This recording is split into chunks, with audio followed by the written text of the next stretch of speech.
This biryani and pulao class takes the humble rise from year to year. That's a pressure cooker one pot biryani, very quick, to a very humble clear pulao, to a very spicy and flavorful tawa pulao.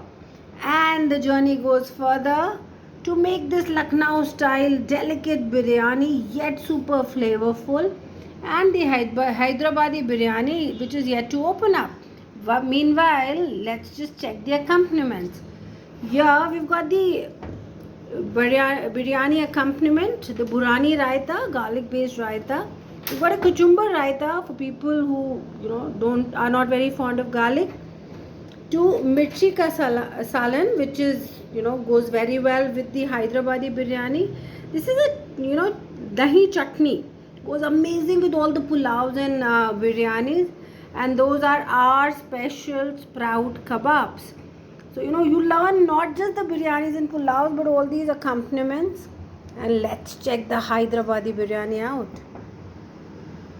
Say Hyderabadi biryani is stronger in flavors, spicier than the delicate Lucknowi biryani. You learn all of this in the upcoming biryani session. Do join in.